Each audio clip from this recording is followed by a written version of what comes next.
Hey guys, Ben here, and welcome back to another video on The Flash Season 4, and today we're going to be doing my review for episode 21, so if you do go on to enjoy the video, please be sure to leave a like and a comment, and subscribe if you're new, so you don't miss any DC TV videos later this year. So, I'm going to be giving my thoughts on the episode and breaking down some of the plot points, so let's get on to my thoughts. So, this episode was a very average episode. I didn't really enjoy it that much. There were a few good parts of the episode, which I'll talk about in a minute, but there was a lot of stuff that I didn't like about the episode as well. I've been loving like the last 4 or 5 episodes since that Ralph death episode. This was just a big downer, and considering this is the third to last episode of the season, it's really kind of upsetting that it was just an average filler episode. And I don't like saying filler, it sort of was on the side of Killer Frost and Amunet Black. That was the only, real intention, but then the relevant stuff was like right at the end and right at the start, which was the Iris stuff and also the ending reveal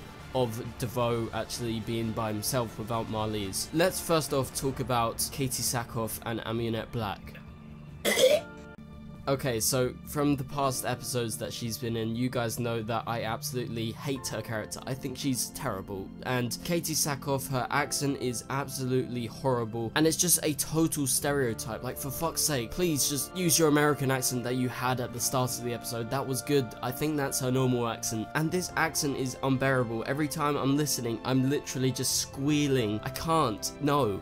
Please go away. And so they touch on a lot of stereotypes. She says dimwit, she says spot of tea. Like, seriously, what shit writing. I'm sorry, but the writing surrounding her character and the way she portrays it's really bad.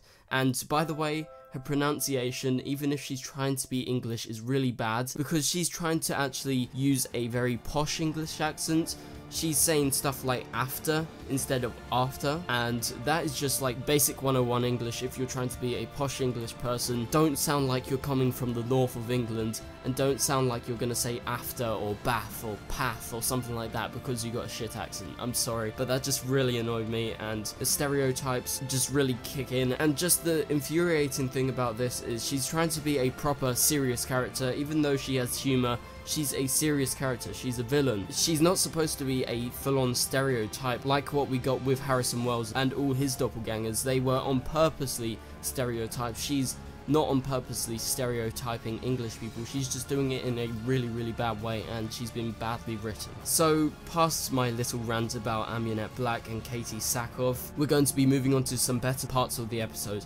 So, I really like the end scene, and I really like the opening scene with Iris and Barry, and Iris actually being up all night writing an article on Devoe, and I'm all in for this. I absolutely loved Iris as a reporter for the brief time that we had her. It gives her a role that's really, really important to give Team Flash a voice in the city that they don't currently have, and I'm all for this, and I'm really excited for what's to come. And so at the end of the episode, we get the reveal that the blog, people are actually responding to it. Somehow tons of people in the city all find out about this article. That still kind of confuses me how they can get such a reach straight away, but nevertheless, apart from that little plot point, it's really exciting to see her be a journalist once more. So moving on to the next part of the episode that I want to talk about, Harry becomes Devoe, and he finds out that Marlize isn't actually with Devoe anymore, and that's why Devoe hasn't been actually acting right now. And this reveal was really good, although it seems a tiny bit illogical how Harry can actually think like that, but somehow he's gone into the mind of Devoe and he's thought like him, and he's reasoned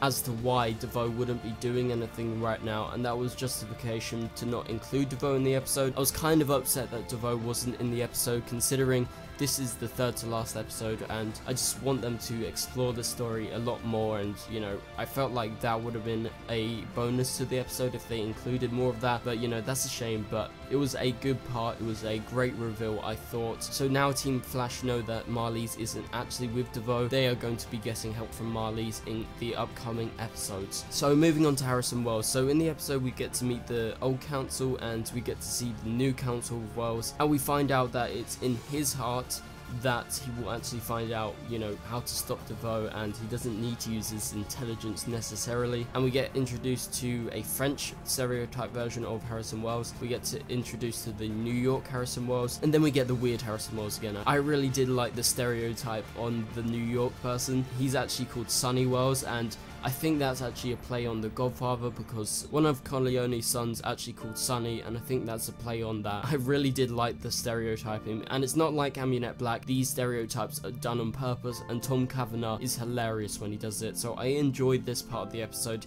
I thought it was very good. And so moving on, so just before the end scene, we get to see Caitlin and Joe, and we realize that Killer Frost, due to Amunet Black actually giving Caitlin a placebo, we find out that Killer Frost is inside and Killer Frost may be returning, and there's hope for that. So I'm really excited to see more Killer Frost, and although it was a tiny bit dissatisfying in the middle of the episode, it got better as it went on, and I felt like most of the story actually got better as it went on in this episode. So the next thing I wanted to talk about was the fight scenes. I really did enjoy these, and that was some of the bonus parts of the episode. The CGI was good, the fights were good, and I still have no idea why Norvok has a snake in his eye. That's really weird. I find that so weird. How can he be a meta? He must be like some sort of alien, but I don't think he's an alien. It's really weird, but I don't want to see him again. I don't like his character, but apart from that, the fight scenes were good. Moving on to one of my last points is that throughout the last few episodes, it seemed a bit weird how Team Flash, since these problems have come into play for each of these individual characters, they're actually not working as a team, they're working as individuals.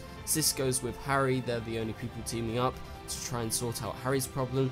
Caitlin's by herself, Iris is posting the article asking the city for help, and they're asking Amunet Black to try and help them, and it seems like they're not actually working together in order to take down Devoe. It seems like they're just sourcing out outside sources or just doing it by themselves, and it's kind of a bit weird.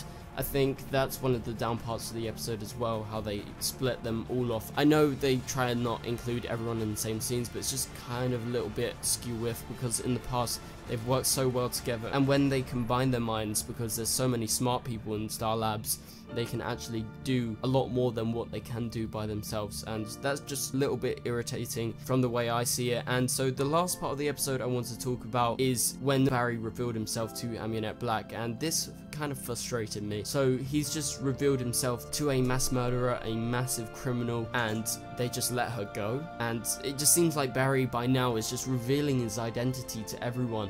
It's literally probably not a secret anymore. I'm sure there's whisperings of Barry Allen being the Flash everywhere in Central City by now, considering the amount of people he's revealed his identity to.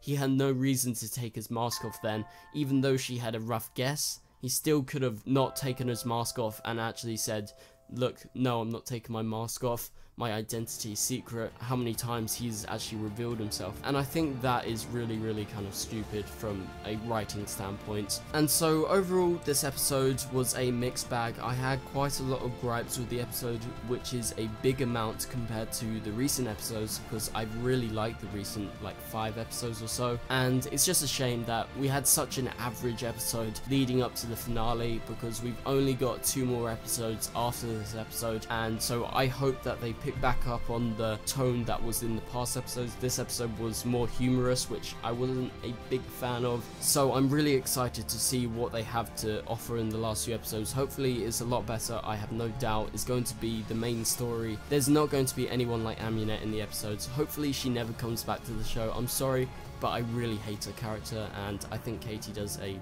poor job of actually portraying her. And so anyway guys, thank you guys so much for watching, and I'll see you guys later. Goodbye.